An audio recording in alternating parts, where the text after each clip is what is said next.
만나 뵙게 돼서 반갑습니다. 김석봉입니다.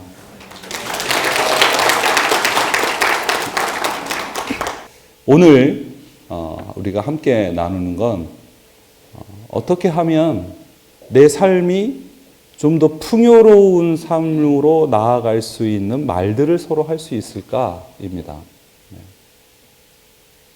이미 하나님께서 우리에게 허락하신 은혜를 누리고 사는 삶이라고 하는 것이 일상에서 과연 어떻게 가능한가?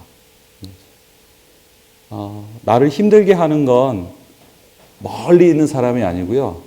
주로 가까이 있는 사람들이 나를 힘들게 해요. 그래서 이제 오늘 제 경험을 좀 나누면서 주로 목사님이니까 할 수 있겠다. 이건 목사님이니까 하는 거지 우리는 어려워요. 이게 아니라 제가 오늘 드리고 싶은 이야기는 저 같은 사람도 하니까 누구도 할 수 있다 이거예요. 그래서 저 같은 사람이 도대체 어떤 사람이냐라고 하는 거 오늘 주로 제가 저를 발가벗는 시간이 될 것 같아서 좀 그래서 촬영하는 게 좀 걱정됩니다. 저희 아내하고 아들이 저한테 당부하는 게 있어요. 어디 교육 가면 제발 자기들 이야기 좀 하지 말라고. 근데 안 할 수가 없어요. 왜냐하면 밖에 나와서는 제가 갈등이 없어요. 왜냐하면 제가 준비하고 나오거든요. 그래도 제가 15년 가까이 이런 활동을 해서 밖에 나올 때는 제가 정말 잘 준비되어 있습니다. 그래서 웬만한 자극에서는 제가 잘 안 흔들려요. 보시는 것처럼 제가 좀 평안하게 생겼죠. 이 부분에 신뢰가 안 가시는 거 아닌데 제가 교육하려고 가서 앉아있으면 오시는 분이 다 그렇게 표현합니다. 오늘 강사님을 보니까 오늘 강의가 몹시 평화로울 것 같다. 동의가 안 되어도 뭐 어쩔 수 없습니다. 아니 밖에 나올 때는 제가 준비가 잘 되어 있습니다. 아까도 말씀드렸던 그런 갈등들을 제가 늘 가까이 있기 때문에 준비하고 나오는데요. 집에 가면 이게 다 풀립니다. 싹 풀려서 집에 가면 편안하니까 집에 들어왔으니까 이제 밖에서 역할하는 사람이 아니라 그냥 한 사람으로 제가 그냥 있는 거죠. 김석봉이라고 한 사람이. 그러니까 정말 사소한 것에서도 막 자극이 됩니다. 정말 사소한 것에. 아내가 한마디 툭 던지는데 그게 정말 힘들어요. 이게 뭐냐면 딴 거 아닙니다. 제가 문 열고 들어가면 첫 마디가 씻어입니다. 씻어. 이게 정말 힘들어요. 그러니까 저는 일단 쉬어야 씻을 수 있어요. 그러니까 저는 일단 집에 들어가면 가방을 내려놓고 소파에 널브러져 있어야 됩니다. 근데 아내는 그 꼴을 못 봐요. 좀 씻고 옷도 좀 갈아입고 이렇게 목소리가 올라가잖아요. 그럼 저도 좀 쉬게 이렇게 나가는 거죠. 이 집에서는 정말 우리가 사소한 것에서 엄청 힘들어요. 그 꼭 안 했으면 하는 짓을 꼭 해요. 그래서 그것이 막 나를 너무 힘들게 해요. 말이 아니라 행동이 그래요. 특히 아내가 싫어하는 게 제가 밥 먹으면 설거지를 바로 해야 되는데 저는 밥 먹고 나서 커피 한 잔 마시고 TV를 좀 느긋하게 보다가 이제 설거지 좀 해볼까? 그러면 설거지합니다. 근데 아내는 안 그래요. 밥 먹고 설거지를 해놓고 싹 정리를 하고 난 뒤에야 커피를 마셔요. 그러니까 저하고 아내하고 커피 마시는 시간이 안 맞아요. 안 맞아요. 뭐 이러한 것이죠. 그래서 제가 이런 교육을 가면 저희 동료하고 동의하는 지점이 이 지점인데 집이 제가 평화훈련을 하는 가장 최전선이에요. 이렇게 이야기합니다. 집에서 되면 밖에 나가면 더 잘 된다. 집에서 해야 되는 거예요. 딴 데 가서 노력할 필요 없습니다. 집에서 누구한테 해야 될까요? 가족. 특별히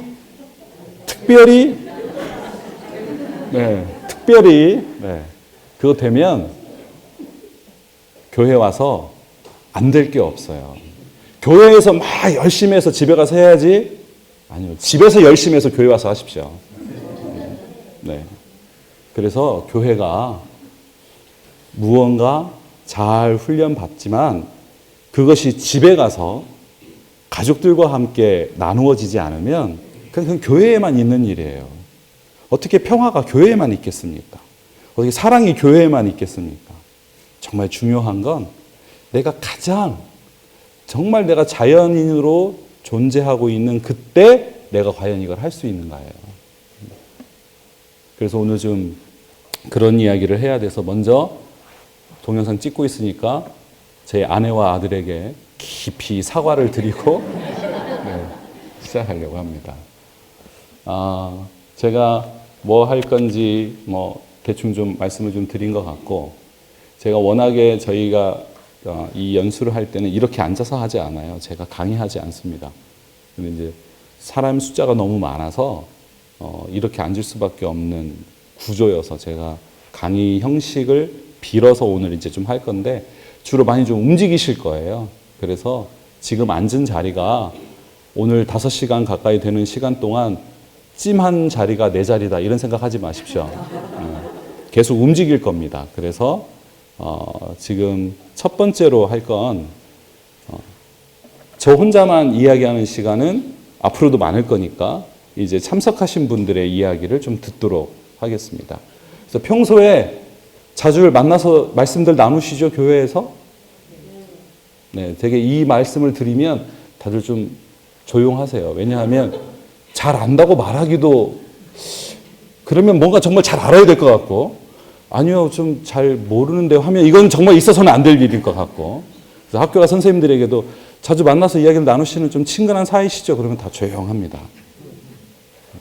이게 좀 애매모호한, 그래서 오늘은 그 애매모호함을 좀 넘어서서 내가 누구인지, 지금 이 자리에 앉아있는 내 마음은 어떤지, 그리고 내가 제일 좋아하는 건 뭔지, 이거 이야기 함께 나눌 거예요. 한 사람 앞에 한 30초 정도 쓸 수 있습니다.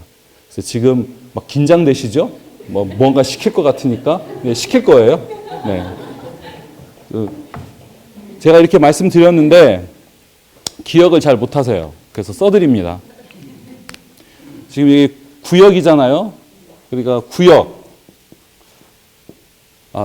미리 말씀드립니다. 제 이름이 김석봉인데요.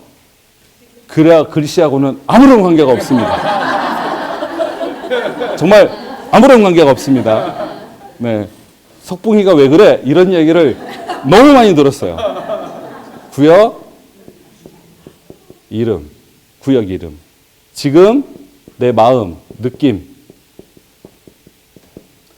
그리고 내가 제일 좋아하는 하는 것 한 가지. 이렇게 3개만 말씀하시면 됩니다. 어렵지 않죠? 구역과 이름, 지금 내 마음이 어떤지, 내가 제일 좋아하는 것 한 가지. 한 가지입니다. 네, 분명히 말씀드렸어요. 한 가지예요. 네. 꼭 이거 하면 3가지 이상 말씀하시는 분들이 계세요. 하지 마세요. 제일 좋아하는 것 한 가지만. 그래서 한 사람 앞에 한 30초 정도 쓰시면 됩니다. 그래서 지금 우리가 앞을 보고 있잖아요. 그러니까 말씀하실 때는 일어나가지고 다른 분들을 보면서 이야기를 해 주십시오. 질문 있으십니까? 해도 되겠죠? 네. 이 3가지를 다 해도 되고요. 한 가지만 해도 됩니다. 나는 쑥스러워서 나머지는 못하겠어요. 그러면 이름만 말씀하시고 앉으셔도 됩니다. 네. 다 할 필요 없습니다. 근데 나는 다 하고 싶다 그러면 다 하셔도 됩니다. 그렇지만 30초는 넘기지 말아 주십시오. 30초. 네. 저희가 보통 이거 할 때는 이렇게 원으로 둘러 앉아서 하거든요. 그럴 때 사용하는 걸 저희가 토킹 스틱이라고 합니다. 이건 이제 원으로 둘러 앉아서 이야기할 때 사용하는 건데요. 이게 무슨 의미냐면 이걸 잡은 사람이 말하고 있다는 걸 알려주는 거예요. 그러니까 다른 사람은 누가 이걸 붙잡고 이야기를 하면 가만히 들어주면 됩니다. 어렵잖아요. 특별히 옆 사람하고 말하지 마세요. 옆에 이제 좀 친한 사람이 있으니까 누가 뭐 말하면 옆 사람은 막 뭐 이야기합니다. 생각나는 거. 그거 하지 마시고 누군가 이야기하면 저 사람이 이렇게 말하고 있구나 들어주시면 됩니다. 그래서 여기 함께 하시는 분들 한 분 한 분의 목소리를 좀 함께 나누도록 하겠습니다. 여기 숫자가 꽤 많아요. 그래서 제가 거듭 부탁드리지만 30초. 저부터 해서 여기 맨 앞에 계신 분들이 원래 이럴 때 되면 좀 불리하잖아요. 맨 앞에 계시니까. 그렇다고 맨 뒤에서부터 하기에는 우리가 좀 쑥스럽고 그러니까 그냥 맨 앞에 계신 분들부터 이렇게 하겠습니다. 괜찮으세요? 네. 혹시 뭐 질문 있으십니까? 네, 고맙습니다. 저부터 시작하고 제가 이 토킹 스틱을 앞분에게 넘겨드리면 붙잡고 일어서셔서 뒤를 보고 말씀하시고 옆분에게 주시고 자리에 앉으시면 됩니다. 네. 시간이 꽤 걸리겠지만 이게 정말 중요한 시간이어서 매번 꼭 합니다. 제 이름은 김석봉입니다. 지금 마음은 굉장히 긴장됩니다. 떨리고요. 특히 저 촬영하고 있는 것 때문에 조바심이 좀 그리고 오늘 만나 뵙게 돼서 반가움도 있습니다. 그리고 제가 제일 좋아하는 건 드라마 보기 정말 좋아합니다. 지금 제일 좋아하는 드라마는 동백꽃 필부리. 그렇게 강의하실까? 신정구역에 소식되어 있는 뭐 기대되고 약간 설레로 설레는 우리가 그런 기대와 그 삶에 그 마음이 가지고 지금 올 때로 상처를 주고 감사합니다. 그 느낌은 저는 제가 하는 제가 지금 무슨 있어요. 큰만 하면 들어요.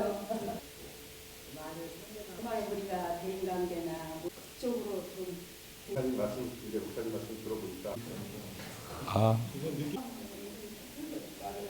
그냥 어디가 모이는 거 가는 거 아주 모임 자체가 요 순서가 흘러가면 그리고 가족과 함께 아내가 아니고 혼자 여기서 어떻게 잘 촬영을 하고 외롭다 이렇게 해야 되죠. 방송이니까 장유명 좋아합니다. 그리고 제가 좋아하는 거는 쓰는 언어나 회사에서 쓰는 언어가 가장 좋아하는 것은 우리 교육부가 딱 좋고요. 제가 제일 좋아하는 거는 이 공부치가 안에서 이제 행복하고 지금 이렇게 보면 너무 행복해요. 그래요? 좋습니다. 네, 요양 박수나 감사합니다. 좋아하는 것은요, 공사라는 걸 제일 한전 이 언어 정말 합니다. 잘하는 거는 그냥 새해 지체들이 모여있거나 먹는 거 둘 중에 하나 이거였고, 좋아하는 게 제일 행복합니다. 어제는 남편하고 남편이 이제 인상 되게 교육에 대한 것들을 상당히 우리가 신분 우리의 중요하게 맞아 제대로 잘 못하는 중에 한국과 한국이 음악적으로 좀 좋아해갖고요. 우리 서로 잘 들어준 우리 모두를 축하하고 우리 서로 환대하는 마음으로 박수하겠습니다.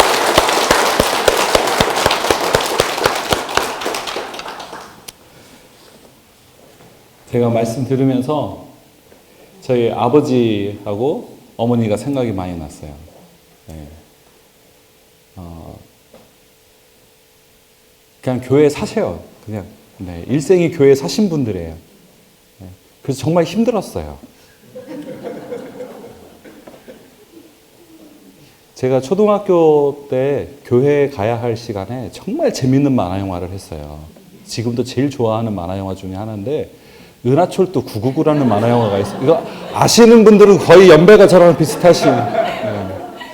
근데 그거 딱 보려고 하면 교회 가야지 이러시는 거예요. 너무 힘들었어요. 그래서 교회 가는 게 즐겁지 않았어요. 그래서 어떻게 하면 만화 영화를 볼 수 있을까?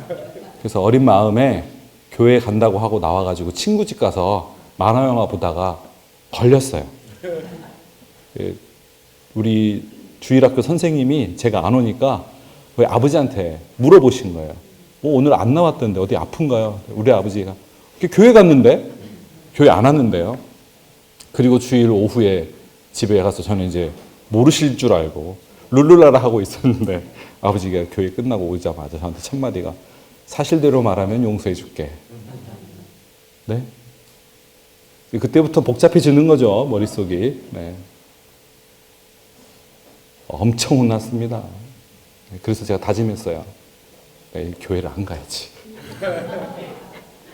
오늘 우리가 나누려고 하는 이야기 중에 이게 굉장히 중요한 이야기 있어요.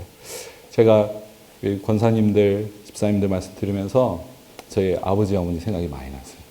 평생 교회에 사신 분들, 정말 존경하는, 지금도 목사인 저를 보고 교회 잘 다녀야 한다. 열심히 다녀야 한다. 제가 저희 아버지 앞에만 가면 목사가 아니고요. 그냥 아들이에요. 아직도. 그래서 저희 이제 명절 때 가족 예배를 드리는데 제가 신학교 다닐 때만 해도 저한테 그 인도를 맡기셨어요. 근데 제가 목사가 됐는데 아버지가 인도하세요. 설교도 아버지가 하세요. 그래서 제가 생각했어요. 내 설교가 우리 아버지 마음에 안 들었구나. 지금도 여전히 은퇴하시고 지금 나이가 86 되셨어요. 지금도 교회를 가세요. 그렇게. 제발 가지 말라고. 여기서 가지 말라고는 교회가 아니고 이제 은퇴하셨으니까 당회는 가지 말라고. 제발 그 젊은 장로님들한테 시무장로님들 계시니까 그분들한테 좀 맡기고 그냥 조용히 교회만 다니시는 게 덕을 세우는 겁니다. 라고 말씀을 드려도 저희 아버지는 아직도 왜 그런지 교회 일만 되면 지금도 교회에 이렇게 나가세요. 한편 존경스럽기도 하고 또 한편 다행이기도 하고 계속 무언가 일을 하시고 있으니까 요즘은 새벽에 아침에 아이들 학교 가는데 성경책 나눠주는 기드온이라고 하는 무슨 모임이 있는데 그거 하시라고 아침마다 나가세요. 그거 보면서 새벽 기도도 하시고 참 다행이다. 건강하게 삶을 살아갈 수 있는 게 교회의 신앙생활이 정말 그걸 가능하게 해왔구나라고 하는 걸 저희 아버지, 어머니를 통해서 보면서 참 다행이다. 그래서 오늘 말씀 들으면서 그렇게 건강하게 신앙생활 하시면서 좀 이렇게 잘 지내실 수 있으면 좋겠다. 그리고 오늘 우리가 함께하는 이 시간이 거기에 조금 더 잘 지낼 수 있는 조금의 자양분이 될 수 있으면 더 좋겠다 이런 생각합니다. 저희 아이가 지금 대학 2학년입니다. 올해 군대를 간다고 7월에 신검을 받았습니다. 근데 제가 신이 아닌데 우리 아이가 신의 아들이 됐어요. 면제를 받았습니다. 한편 다행스럽고 한편 걱정이 많이 됩니다. 면제를 받은 사유가 저희 아이가 아토피 환자예요. 지금 거의 한 15년 넘게 아토피로 고생하고 있습니다. 온 몸이 상상하시는 그런 상태입니다. 여기 피부는 이미 20대 청년의 피부가 아니에요. 막 긁어가지고 닦지가 않고 온 몸이 다 그렇습니다. 얼굴도 발진이 일어나고 하얗게 일어나. 군대를 면제 받을 정도면 뭐 얼마나 심하겠어요. 저희가 내심 기대했던 건 면제보다는 공익 정도, 그래서 집에서 좀 케어할 수 있으면 좋겠다. 이게 부대에 가게 되면 케어 자체가 안 되니까. 그리고 주기적으로 병원을 다니는데 그랬는데 아이가 신검을 받으러 갔는데 진료 기록을 가지고 갔어요. 그래서 이제 하시는 분이 우리 아이의 말에 따르면 옷을 벗어봐 이렇게 됐다는 거죠. 그래서 아이가 옷을 벗었더니 이렇게 긴 한숨, 아휴. 그리고 이제 우리 아이가 5급 판정을 받았습니다. 저희는 한 15년 됐기 때문에 그 영향이 없는 줄 알았는데 면제를 받았다는 이야기를 듣고 나서 마음이 굉장히 아팠어요. 근데 이 속 없는 것이 면제 받았다고 친구들한테 자랑하고 다니는 거예요. 나 군대 면제 받았어. 그 면제 받은 아이가 방학이 돼서 집에 왔습니다. 7월에 면제 받고 집에 이제 잠깐 들리러 왔어요. 방학이 돼서. 네, 샤워를 하고 나오는데 이렇게 몸을 보니까 아니나 다른 뭐 온 몸이 난리죠. 그래서 아이를 보고 제가 이렇게 이야기를 했습니다. 야, 너 아토피가 좀 심해졌다?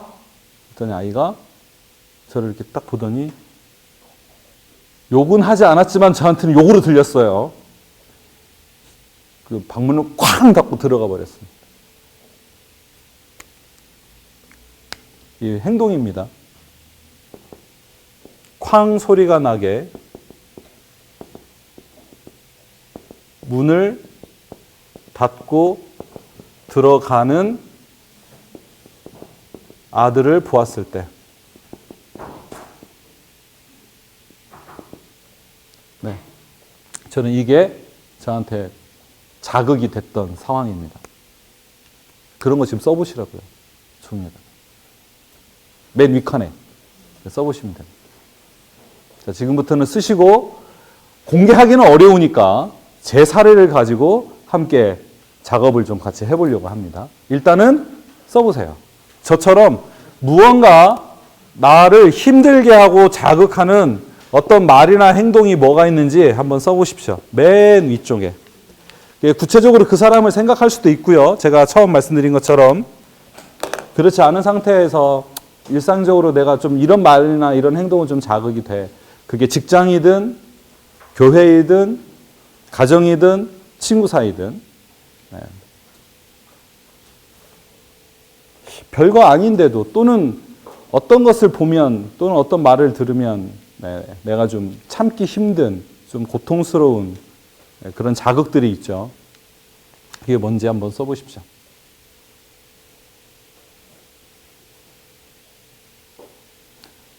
옆 사람 안 보여줄 거니까요. 이렇게 써보세요.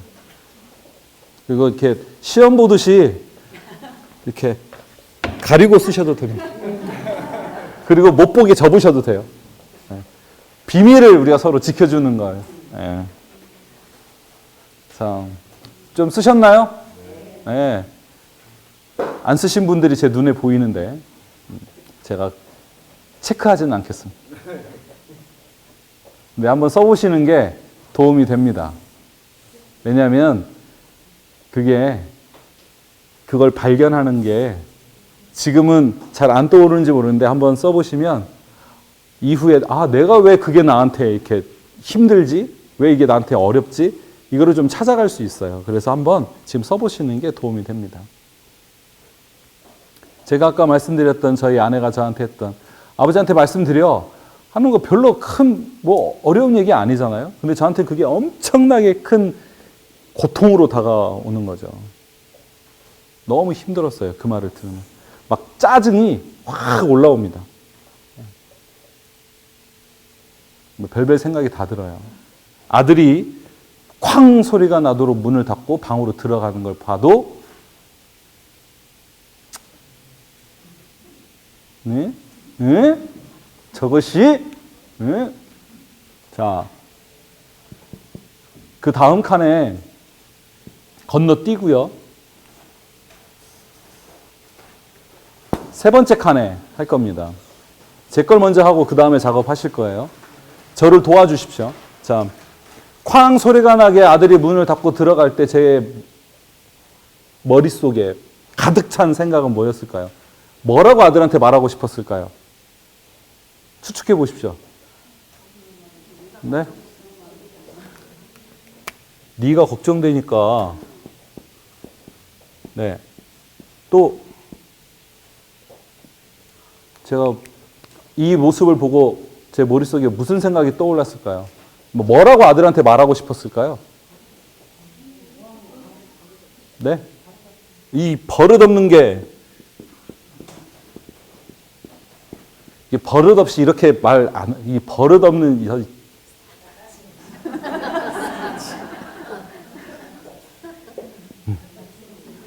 네, 또 뭐라고 말해주고 싶었을까요? 아들한테 많이 아팠겠다. 네, 또 제가 이렇게 선한 사람이 아니에요. 뭐라고 아들한테 말하고 싶었을까요? 지금 제일 근접하게 나온 건 이건데. 또 이거보다 더 센. 네.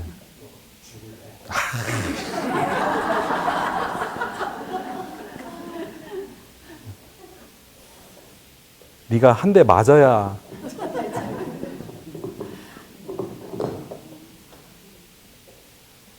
그 자리에 할아버지도 계셨거든요. 손주가 온다고 하니까 할아버지가 저녁밥을 사주겠다고 기다리고 있었어요. 확 들어가 버린 거죠. 그렇죠.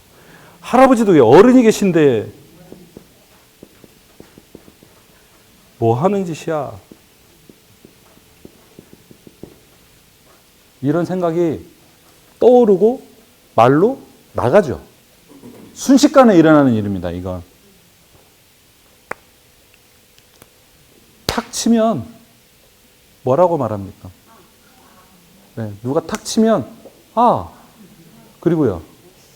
네, 아이씨. 그리고 탁 치면 아이씨. 아프잖아. 너 뭐야? 너 진짜 어휴. 가장 제 마음속에 깊이 들어와 계시는데 지금 이 순간, 네. 쾅 소리가 나는 아들의 그 행동을 보면 이런 생각들이 머릿속에 떠오르거나 말로 나가죠. 아주 이게 순식간에 일어나는 일입니다. 확 들어오면 툭 나가는 거예요. 툭 건드리면 툭 나가는 겁니다. 네. 그런 것처럼 여러분 방금 맨 위에 쓰신 그런 자극이 되는 어떤 말이나 행동을 딱 들을 때 나는 뭐라고 하는지, 뭐라고 하고 싶은지 그 종이에다가 그냥 속 시원하게 한번 다 써보세요. 다. 못하니까 평상시에 써보기라도 해야죠. 평상시에 이런 걸 하면 막 하고 싶어서 막 근데 잘 안 되죠. 그런데 막 마음은 그렇죠. 그래서 지금 써보세요.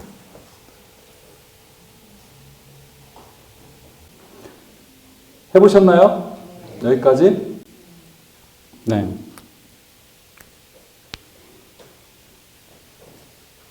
이렇게 무언가 나에게 자극이 들어오면 우리는 반응합니다.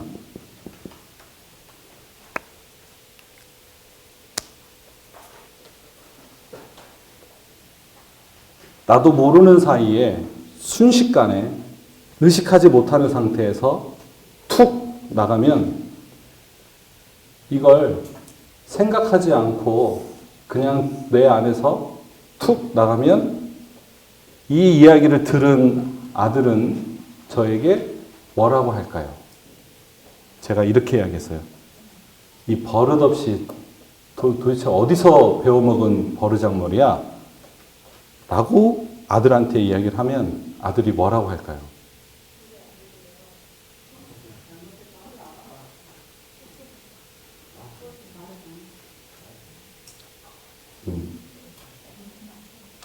상상이 되시죠?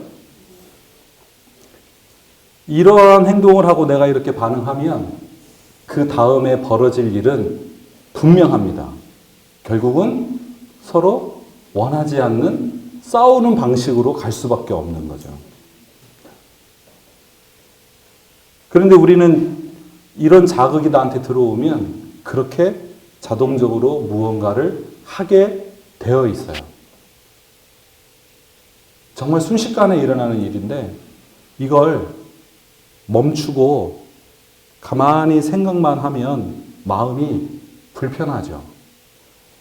표현하지 못하니까 답답하고 짜증나고 저기 알아먹어야 되는데 알아먹지를 못하고 좀 행동을 바꿔야 되는데 행동을 안 바꾸고 그러니까 내가 너한테 알려줄게. 그러면서 너가 행동을 바꿔야 우리가 평안해질 수 있어. 그래서 네가 가정의 평화를 위해서는 네 행동을 바꿔야 돼. 왜? 너는 잘못된 행동을 했으니까. 라고 우리가 바로 뭐가 일어나냐면 옳고 그름이라고 하는 판단이 바로 일어나게 돼 있어요. 너는 틀렸어. 이렇게 되는 거죠. 나는 맞아. 이렇게 되는 거죠. 나는 맞고 너는 틀렸으니까 틀린 사람한테는 어떻게 해야 되나요? 가르쳐 줘야죠. 뭘 잘못했는지. 그럼 알아먹어야 되잖아요. 그런데 정말 재밌는 건 틀렸다고 하는 사실을 알려주는데 그걸 들어야 하는 사람이 그 얘기를 들을까요? 안 들어요. 그래서 뭐 하나요? 네? 반항하죠. 네, 반항합니다. 그러면서 내가 왜 나도 옳은지를 자기 이야기를 합니다. 분명히 무언가 잘못된 행동을 한 거를 내가 고쳐주기 위한 말을 했는데 상대방은 그 얘기를 뭐라 들을까요?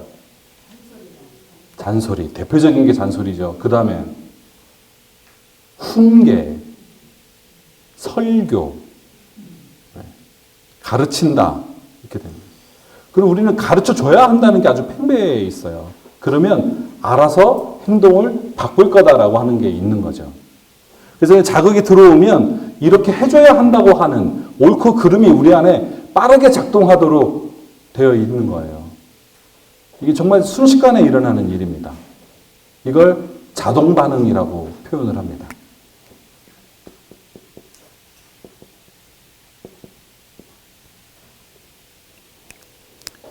표현을 하던 표현을 하지 않던 어떤 자극이 딱 들어오면 그게 훅 일어납니다. 머릿속에. 말로도 나가기도 하고. 짜증나게 왜 이래? 똑바로 좀 해. 너 아는 게 뭐야? 도대체 몇 번을 이야기해? 나 하지 말라 그랬지. 등등의 이야기들이 자극이 되면 바로 나가요. 예를 들면 이런 겁니다. 일을 마치고 집에 들어갔는데 애들이 TV를 보고 있어요. 그럼 뭐라고 첫 마디가 툭 튀어나가나요? 네?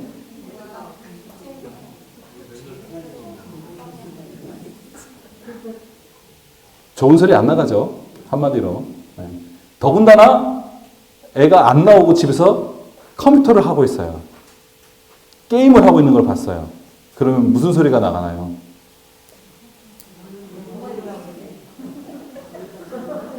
네. 자동으로 그게 나가게 되어 있는 거죠. 네.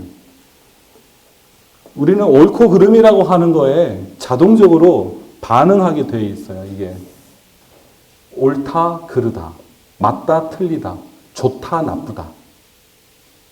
어떤 상황을 보면 우리는 뭔가 그렇게 판단해야 한다고 하는 게 자동으로 작동되게 되어 있는데 이런 생각들이 머릿속에 뚜루룩 그런 상황이 되면 팍 일어납니다. 그래서 그걸 표현하기도 하고 행동으로 옮기기도 하죠. 그러면 그것은 우리가 빤한 결과를 예정하고 있어요. 이게 자기 충족 예언의 법칙인데 이렇게 자기 들어와서 이렇게 하면 그 다음에는 분명히 서로 관계가 단절되는 과정으로 나아갈 수밖에 없는데 우리는 그것을 기꺼이 선택한다는 거죠. 왜? 내가 옳으니까. 내가 옳으니까. 그리고 내가 그래야 마음이 후련하니까. 그렇게 한 소리를 해야 알아먹지. 그리고 나도 덜 불편하지. 훅 던지고 말아버리는 거죠. 그래서 관계가 단절됩니다. 그리고 이런 생각을 표현하지 않더라도 그런 생각이 머릿속에 떠오르면 다른 방식 하나는 자기를 비난하는 거예요. 내가 나쁜 사람인가? 내가 왜 이 행동을 했는데 내가 왜 이 사람을 욕하고 있지? 아, 내가 이러면 안 되는데? 내가 왜 저 사람을 비난하고 욕하고 이러고 있지? 이런 생각들이 떠오르는 거죠. 그게. 자극이 와서 반응을 하면 머릿속에 훅 떠오를 때 그건 자동으로 일어나는 일이어서 누구나 그런 자극이 되면 머릿속에 그런 생각들이 팍 떠오릅니다. 이건요, 기도한다고 사라지지 않아요. 아무리 기도해서 제가 하나님, 저 사람을 미워하지 않게 해주세요. 제 안에 사랑을 주십시오.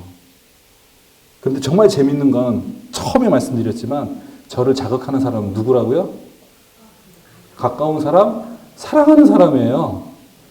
사랑하는 사람인데 저를 힘들게 하는 거죠. 아이를 얼마나 사랑합니까?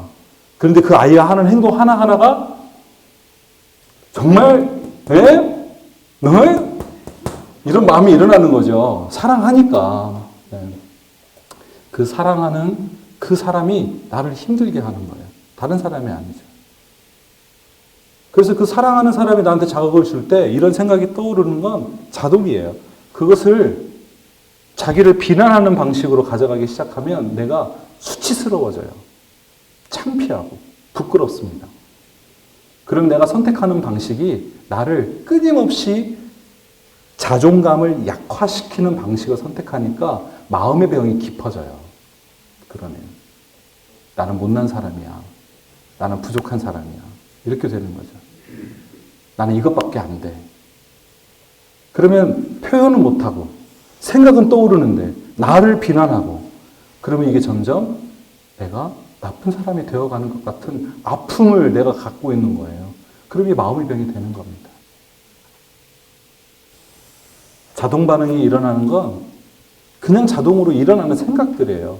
그거를 우리가 멈출 수 있는, 안 할 수 있는 그런 능력을 가지는 건 굉장히 오랫동안 훈련해야 가능한 거예요. 지금 우리는 이런 자동 반응이라고 하는 자극의 반응이 순식간에 나도 모르게 일어나게 돼 있는 거죠. 그렇게 우리는 살아왔어요. 그렇게 훈련받아 왔고, 그렇게 교육받아 왔습니다. 어렸을 때 남자아이들한테 주로 하는 말이 뭔가요? 맞고 다니지 마였습니다. 옛날에. 네, 맞고 다니지 마. 차라리 때려. 이런 거죠. 무언가 내가 상대방에게 내가 너를 이길 수 있다고 하는 것을 표현하도록 훈련받고 그렇게 성장하도록 우리는 배워왔어요. 상대방의 마음을 이해한다고 우리는 이야기합니다. 그 대표적인 말이 뭐죠?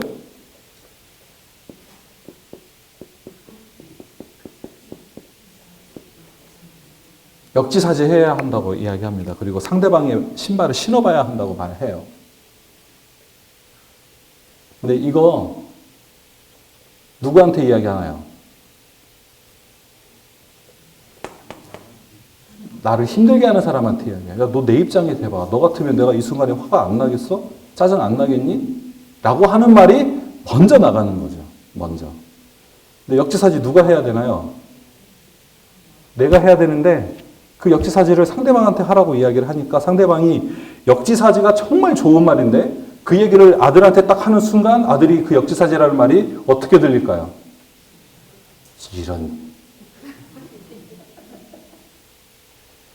이런 말을 써도 되는지 모르지만 저희 아들이 가끔 저를 꼰대로 볼 때마다 마음이 아파요. 어려운 말만 쓰고 지는 안 하면서 아들이 아마 그렇게 생각하지 않을까 걱정이 되는 거죠. 다시 돌아와서 자동으로 일어나는 거예요. 내가 나쁜 사람이거나 그 사람이 정말 나쁜 사람이어서 일어나는 게 아니에요. 저거는 나한테 무언가 자극이 와서 그 자극을 나도 모르게 그렇게 표현할 수밖에 없는 옳고 그름이 작동하는 그 순간에 발생하는 거죠. 너무 자신을 비난하지 마십시오. 네. 일어날 수 있는 일입니다. 다만 그것을 표현하지 마십시오. 표현하는 순간 내가 정말 그런 사람이 돼버리는 거예요. 이런 자동 반응이 일어날 때 그 자동 반응을 바라보면 됩니다. 이 바라본다고 하는 게 무슨 말이냐면 어렸을 때 만화책들 다 보셨죠? 만화책 보시면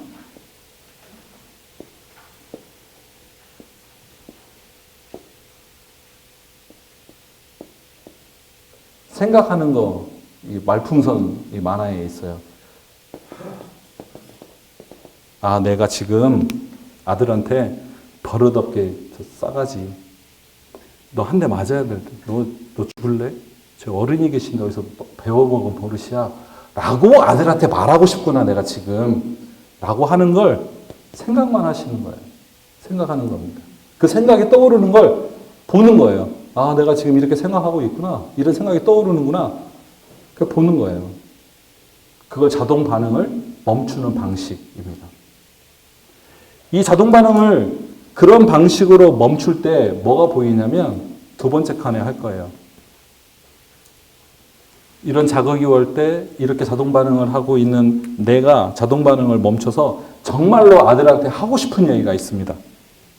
정말로 하고 싶은 내 마음에 표현되지 않은 진심이라고 하는 게 있어요. 그게 뭘까요? 한번 저희 마음을 추측해 봐 주십시오. 아까 하신 것 중에 아이가 걱정돼서 아이가 치료를 잘 받고 건강하게 성장해 하기를 바라는 건강에 대한 제 진심이 있겠죠. 아이에 대한 건강의 마음. 또 뭐가 있을까요? 아들을 사랑하는 마음도 있습니다. 네.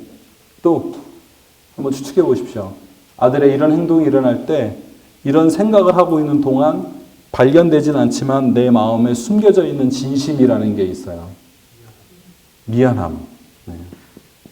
아빠가 미안해. 네, 미안함이 있죠. 이게 이제 사랑하는 마음에서 연결되어서 나올 건데 연민의 마음이라는 게 있어요. 정말 사람한테 중요한 건데 연민의 마음이 있습니다. 미안함이 있죠. 근데 사람이 참 이 얘기를 하고 지나가야 돼요. 찍고 있으니까 이게 꼭 해야 돼요. 죄송합니다. 마이크를 하니까 이게 코 먹는 소리까지 나네.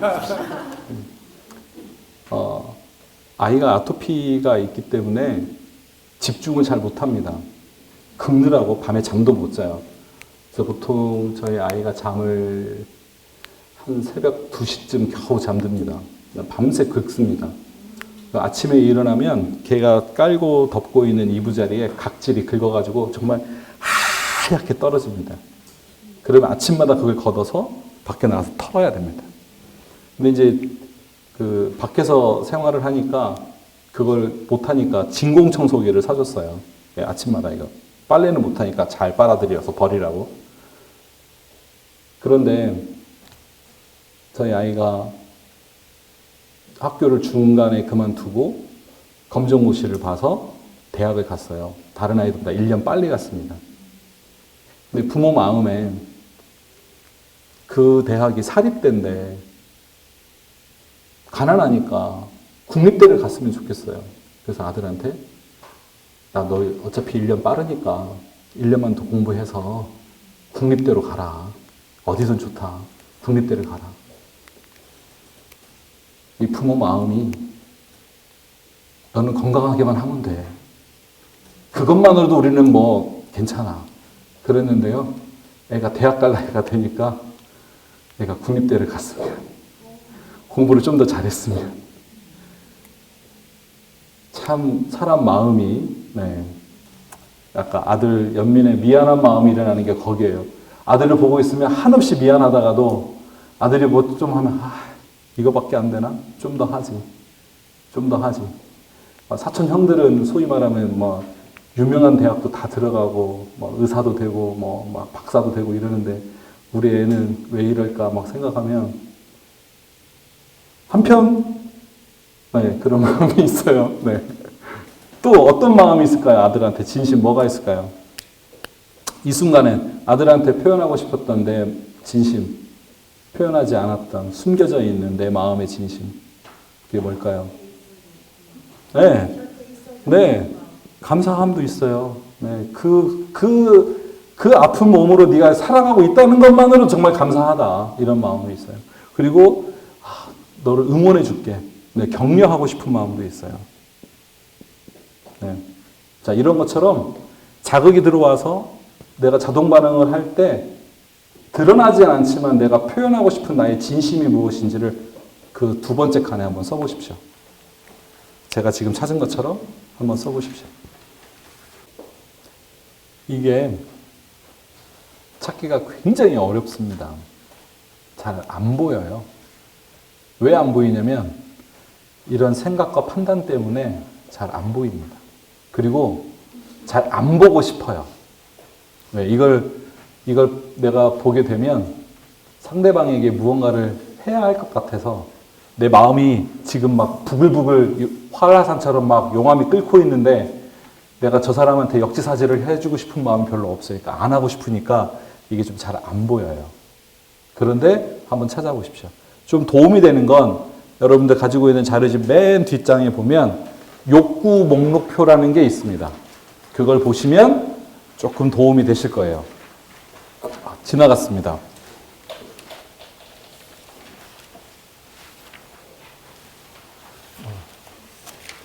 80페이지에 있습니다.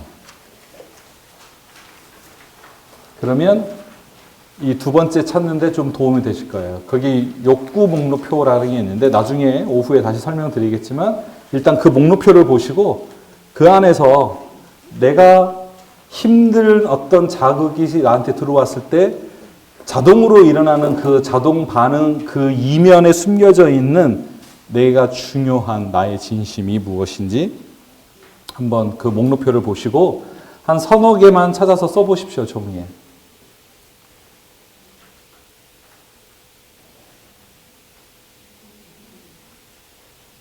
80페이지에 있는 그것을 욕구 목록표라고 하는데요. 그걸 한번 쭉 보시면 내 삶에서 정말 중요한 가치들이 정리되어 있는데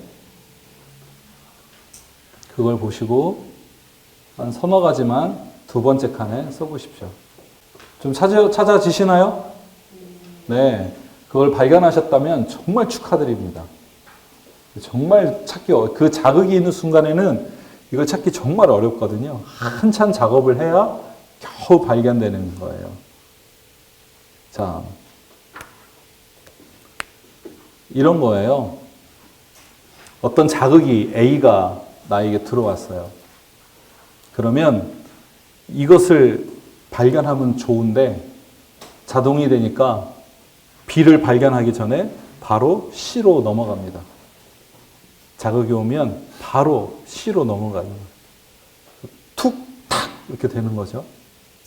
자극이 들어오면 바로 반응하게 돼요. AC 대화. 그래서 그 AC 대화라고 합니다. 자극이 들어와서 바로 자동 반응하면 AC 대화. AC 대화를 안 하려면 A, B, C 단계로 가면 이 C가 아니라 다른 C를 우리가 할 수 있다는 거죠. 다른 C를.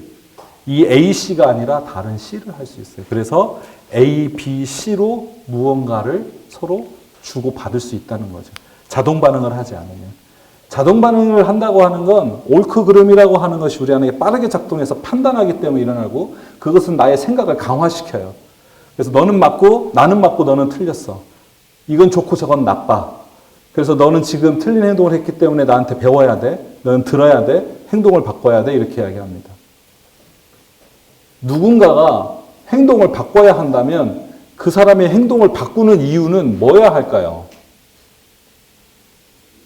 사랑하는 나의 자녀가, 사랑하는 나의 배우자가, 사랑하는 나의 친구가, 사랑하는 나의 교우가 행동을 바꿔야 한다면 그 행동을 바꿔야 하는 가장 기본적인 이유는 뭐야 할까요? 무엇으로 행동을 바꿔야 할까요?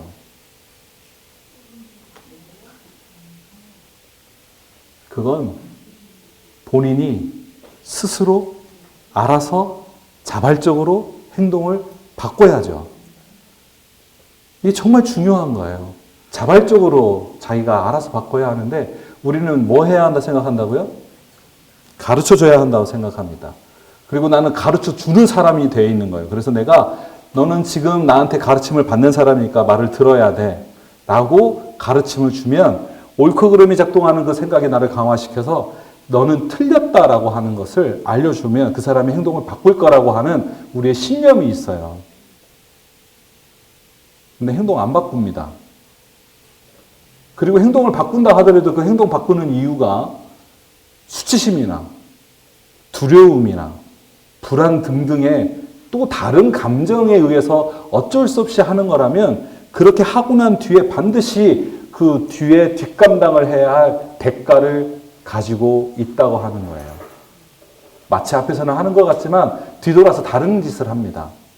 그러니까 아이들 보시면 키워보셨으니까 아실 거예요. 눈앞에서는 당장 혼나니까 안 하지만 뒤돌아서 동생을 괴롭힌다거나 뭐 또 다른 어떤 문제를 일으킨다거나 집은 아니더라도 밖에서 뭐가 생긴다거나 스스로 자발적으로 하지 않고 옳고 그름이라고 하는 것 때문에 판단으로 해서 해야만 하는 것이 가르침으로 내려간다면 해야만 하는 것에 대한 거부감이 생기는 거예요. 안 하고 싶은 거죠. 그리고 그 책임이 누구한테 있어요? 나한테 해야만 한다고 말해준 그 사람한테 있는 거예요. 나는 그러고 싶지 않은데 하려면서 이렇게. 그러면서 핑계가 생기는 거죠. 누군가가 행동을 바꿔야 한다고 할 때 그 행동을 바꾸는 이유가 수치심이 아니라 두려움이 아니라 기꺼이 자발적으로 자기가 알아서 하려면 판단하는 옳고 그름 맞고 틀리는 것으로부터 우리가 멈춰야 하는 거죠. 그 멈추는 것을 가능하게 하는 건 이 비를 발견할 때 가능한 건데 이 비를 발견할 수 있는 그 자극이 일어나는 그 순간 반응하는 그 찰나의 순간을 벌려야 되는 거예요. 넓혀야 되는 겁니다. 누군가는 이런 과정이 조금 더 잘 되는 사람이 있는가 하면 누군가는 아주 어려운 사람이 있어요. 자극이 들어오고 그 자극에서 내가 뭔가 반응할 때 그 자극과 반응 사이에 공간을 갖는 것, 그건 이걸 발견하는 시간들입니다. 나에게 중요한 진심이 무엇인지. 그러니까 내가 아들한테 말하고 싶은 건 너의 건강이 염려되는 거예요. 내가 너를 사랑하는 마음을 주고 싶은 거예요. 내가 너를 미안한 마음으로 너를 연민으로 바라보고 있다는 걸 아들이 알아주기를 바라는 거예요. 네가 지금 그 고통 가운데서도 잘 성장해 준 것에 대한 감사함이 있다는 걸 알아봐 주고 싶은 거죠. 그리고 네가 치료하고 있는 동안에 공부도 하고 있는 너를 응원해 주고 싶은 마음이 부모로서 있는데 이 마음보다는 이 행동을 보면서 이 마음보다는 이게 자동으로 먼저 훅 올라오는 거죠. 그러니까 내가 불편한 거예요. 그러면서 옳고 그름이 작동하면 아들한테 알려줘야 한다고 생각하니까 아들한테 문을 열고 들어가서 표현하는 거죠. 그걸 멈추는 겁니다. 자극과 반응을 멈추고 그 공간을 갖는 것. 거기에 선택할 수 있는 힘이 있다고 하는 것을 우리가 발견할 때 우리는 자동 반응을 멈출 수 있어요. 그것을 제가 이야기한 건 아니고요. 빅터 프랭클이라고 하는 정신의학자가 이야기합니다. 로고스 테라피라고 하는 것을 정신의학에서 정신 분석학하고 다르게 새롭게 발견한 사람인데 이 사람이 누구냐면요. 아우슈비츠 수용소에서 살아남은 사람이에요. 유태인이고. 죽음의 수용소라고 하는 책에서 이야기한 겁니다. 자극과 반응 사이에는 공간이 있다. 그 공간에는 반응을 선택할 수 있는 자유와 힘이 있다.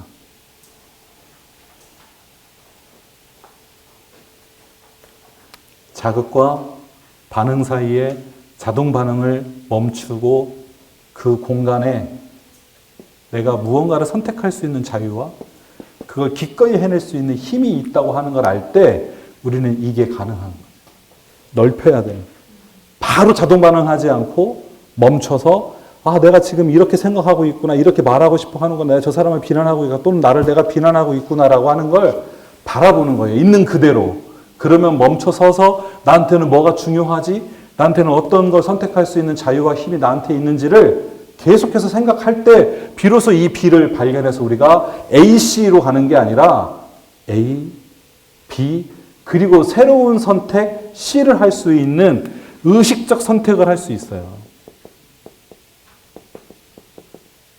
이게 정말 중요합니다. 의식적 선택. 자동으로 하는 게 아니라 내가 하나님이 나에게 주신 자유, 의지를 가지고 나는 의식적으로 선택해서 삶을 살아갈 수 있는 그러한 사람이라고 하는 걸 이때 발견하는 거예요. 다를 때 발견하는 게 아닙니다. 그 사람한테 내가 무언가 훈계해주고 주장하고 설득하고 알려줄 때 발견하는 힘이 아니라 자극이 반응 그 사이에서 내가 무언가를 멈추고 나에게 정말 중요한 진심이 무엇이었는지를 아는 그 순간 나는 다른 선택을 할 수 있다고 하는 것을 아는 거예요. 이게 정말 중요한 겁니다. 이 의식적 선택을 해야 우리가 자동 반응의 옳고 그름의 판단으로부터 떠나서 새로운 선택을 할 수 있어요. 옳고 그름에 사로잡히면 나쁜 놈, 착한 놈밖에 없어요. 딱 이분법입니다. 흑과 백밖에 없어요. 그래서 우리 마음속에 나쁜 놈은 늘 벌 줘야 한다는 게 생기는 거예요. 그러니까 맞아도 싼 놈이 나오는 겁니다. 근데 세상에 맞아도 싼 사람이 어디 있어요? 아무도 없습니다. 그런데 우리는 맞고 틀리다라고 하는 그 판단이 나한테 자동으로 딱 일어나는 순간 너는 틀렸으니까 너는 벌 받아야 돼. 너는 틀렸으니까 맞아도 싸. 그래서 아이들한테도 이게 얼마나 팽배하냐면 애들이 뭐라고 하는지 아십니까? 왕따 사건이 일어나면 걔는 맞을 짓을 해요. 걔는 그렇게 지가 왕따 당할 짓을 해요. 누구 책임이에요? 왕따 시킨 자기들 책임이 아니라는 거죠.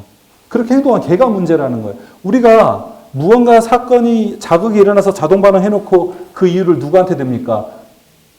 얘가 행동을 싸가지 없이 하니까 제가 이렇게 말하는 거 아니에요. 이렇게 말하고 싶은 거예요. 원인이 누구에게 있다고요? 상대에게 있다고 하는 거죠. 그러나 자극이 들어와서 그 반응을 자동 반응하지 않고 선택한다고 할 때는 그 선택이 누구한테 있어요? 나에게 있는 거예요.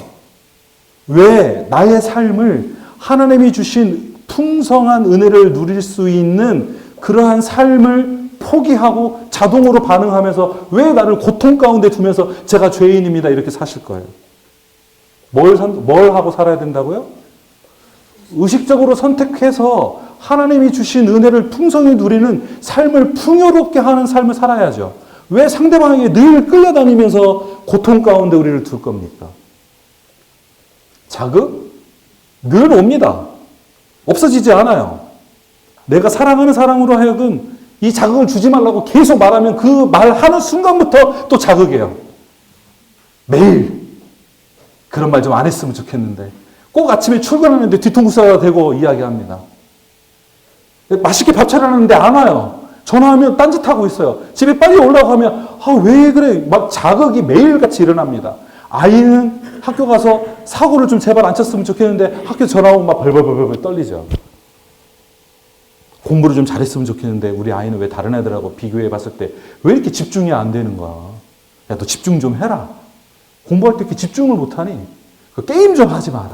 우리 일상에서 끊임없는 자극이 일어날 때 우리가 가지고 있는 그 자동 반응의 고통을 다 누구한테 전가하냐면 상대한테 넘기는. 우리는 의식적 선택을 안 하려고 해요.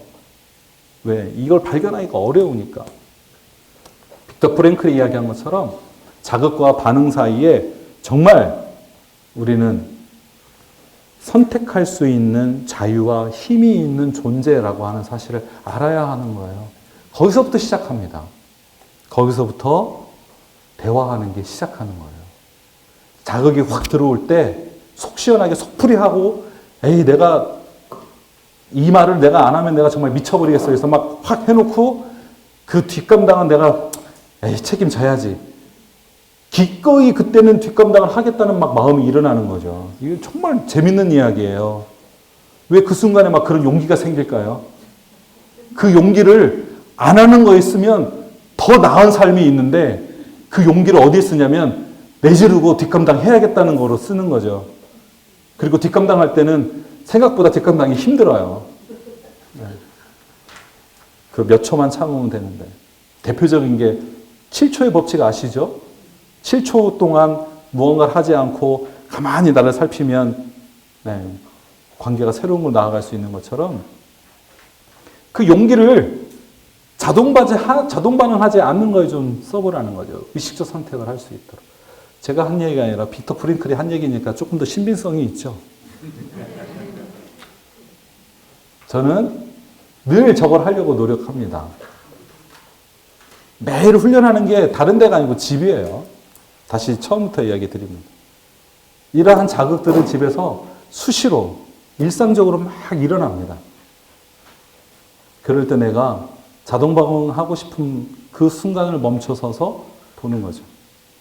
아까 처음 이야기했던 아버지 이야기로 돌아가서 아내가 저 감을 다 어떻게 하려고 그래. 짜증나게.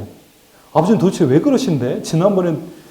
지난번에는 포도를 이렇게 사오시더니 또 뭐 이렇게 사오시더니 근데 뭐 먹고 다 버렸잖아. 자기도 봤잖아. 아버지한테 말씀 좀 드려. 제가 아버지한테 뭘 말씀을 드릴까요? 아버지 이거 사오지 마세요. 이거 다 못 먹어요. 이게 제가 아버지한테 드릴 수 있는 최선인가요? 아니면 아내한테 야, 너 무슨 말이 그러냐. 아버지가 이거 다 우리 생각해서 사오신 거잖아. 또 뭐 먹고 버리면 되지. 뭐 그게 뭐가 아까워? 라고 말하고 싶은 생각이 있지만 표현하지 않는 거죠. 자극을 바라보는 겁니다. 내가 이렇게 말하고 싶은 거구나. 내가 지금 이런 생각이 있네. 내가 지금 몸에서 막 힘이 막 뒷목이 다리 정말 이럴 때 무언가를 하지 않고요. 그 용기를 가지고 내가 그렇게 하고 있다는 나를 보는 거예요. 그게 의식적 선택입니다. 이 선택을 하면 상대방을 꽃이 피어있는 들판으로 불러들일 것인지 아니면 중무장시켜갖고 전쟁터로 불러들일지 내가 선택하는 거예요. 상대방이 선택하는 거 아닙니다. 내가 너 때문에 맨날 사는 게 지옥이야. 이게 아니에요. 의식 선택을 하면 내가 상대를 꽃이 피어있는 들판으로 불러들여서 차 한 잔 마시면서 이야기할 수 있는 거예요. 그런데 우리가 자동 반응을 선택하는 그 순간 그 모든 책임을 그 사람에게 떠넘기면서 내가 너 때문에 정말 못 살아라고 하는 이야기가 나오는 거죠. 근데 왜 걔 때문에 못 살아요, 내가? 왜 나에게 주어주신 나의 삶의 풍성한 그 은혜를 누리는 삶을 왜 상대방에게 전가시켜놓고 네가 잘해줘야 내가 하나님이 주신 삶을 누리고 사는 거야 라고 왜 상대방한테 주는 거죠. 상대방을 내가 오히려 그 삶을 끌고 와야죠. 어떻게 해요? 의식적 선택하는 겁니다. 쉽지 않아요. 왜? 이거 하는 순간 내가 지는 것 같아요. 너보다 힘이 약하니까 내가 참는 거지. 전혀 다른 겁니다. 전혀 다른 거예요. 의식적 선택을 한다고 하는 건 전혀 다른 겁니다. 그래서 의식적 선택을 한다고 할 때 대화에서 가장 중요한 두 가지 뭘까요? 대화할 때 정말 중요한 두 가지. 대화하려면 뭐 해야 돼요? 듣고 말해야죠. 이 두 가지예요. 정말 중요한 거. 의식적 선택을 하면 이렇게 이런 놈이라고 하는 듣기를 안 하는 거예요. 말을 이렇게 안 하는 겁니다. 그리고 다르게 하는 거죠. 의식적 선택으로. 그래서 이것을 마셜 로젠버그라고 하는 박사가 오랜 임상을 통해서 만들어 놓은 비폭력 대화라고 할 때 거기에서는 공감으로 듣기,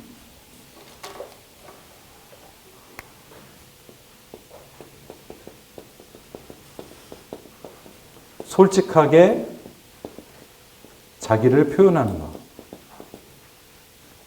이렇게 이야기를 합니다. 자료집에 다 있어요. 안 쓰셔도 됩니다. 자료집에 다 있는 내용이고 책에도 다 나와 있는 내용이에요. 자동 반응하지 않고 멈춰서서 판단과 평가로부터 진심과 연민을 연결해서 자극으로부터 멈출 때 의식적 선택. 그러면 우리가 다른 걸 선택할 수 있다는 거죠. 근데 정말 그게 가능할까? 이게 늘 의문 아닌가요? 좋은 얘기인데, 좋은 얘기인데, 삶을 살다 보면 잘 안 되잖아요. 그리고 이게 오늘 배우면 한 며칠은 하죠. 네. 오늘 배웠는데 당장 오늘부터 안 하지는 않으니까. 제가 학부모 연수할 때 부모님들한테 말씀드립니다. 배우셨잖아요. 집에 가서 해보시려고 이제 마음 먹으셨잖아요. 자녀들한테 이제 자동 반응을 하지 않고 아이의 이야기를 잘 들어주고 뭐가 중요한지 나의 진심을 표현하는 방식으로 말을 해야겠다. 이렇게 마음 먹으셨으면 최소 3년은 그냥 하십시오. 3년은. 이거 내가 한다고 해서 상대방이 갑자기 내가 너의 마음을 몰랐어. 너의 진심을 몰랐구나 하지 않아요. 이 교육하고 나면 그 다음에 와서 그래요. 아니 저는 선생님이 말씀하신 대로 자동 반응 안 하고요. 멈춰서서 내가 뭐가 중요한지를 표현했거든요. 그런데 그 사람이 저한테 이렇게 이야기를 해요. 뭐래? 쓸데없는 얘기 하지 말고 말을 하라니까? 저는요. 분명히 노력했는데 그 사람이 안 했어요. 그래서 똑같이 했거든요. 내가 이렇게까지 표현했는데 내 말귀를 못 알아들어? 이렇게 되는. 그렇게 해요. 상대방은 내가 그렇게 하다 하더라도 당장 그 사람의 행동을 바꾸면 얼마나 좋겠습니까? 잘 안 바꾸죠. 그렇다고 내가 바로 나는 했다. 나는 노력했어. 내가 지금부터 다시 옛날로 돌아가는 건 내 책임이 아니야. 나는 분명히 너한테 짜증도 안 내고 화도 안 내고 내가 뭐가 중요한지 표현했어. 근데 내가 그렇게 했음에도 불구하고 난 그게 말을 했어. 이게 내 책임 아니야. 이건 네 책임이야. 바로 또 어디로 간다고요? 바로 또 자동 반응합니다. 그때부터는 내 책임이 아닌 거죠. 그 계속 말씀드리잖아요. 누구 책임이라고요? 내 책임이에요. 끈질기게 하셔야 됩니다. 끈질기게. 언제까지요? 상대방이 자발적으로 기꺼이 자신의 행동을 바꿀 때까지. 정말 어렵죠? 그래서 대화가 정말 중요한 거예요. 그래서 중요한 겁니다. 이후에 이제 그 과정을 어떻게 우리가 그러면 실제 해볼 수 있을지, 네. 아는 거가 정말 실현되려면, 정말 그렇게 일어나려면, 네. 누구나 할 수 있다고 하는 거, 항상 가능하다고 하는 거가 실제로 가능한지를 점심 먹고 오후에는 우리 실습해 보도록 할 겁니다. 그래서 점심 먹고 이제 오후에 모여서는 실제로 이게 정말 실행 가능한 것인지, 아니면 목사님이 그냥 앞에서 강의하는 걸로 그냥 끝나고 마는 것인지, 오후에 몇 가지 우리가 함께 좀 찾아보면서 아, 이건 해볼 만하다, 할 수 있겠는데? 라고 하는 시간이 오후에 계속 이어지면 좋겠습니다.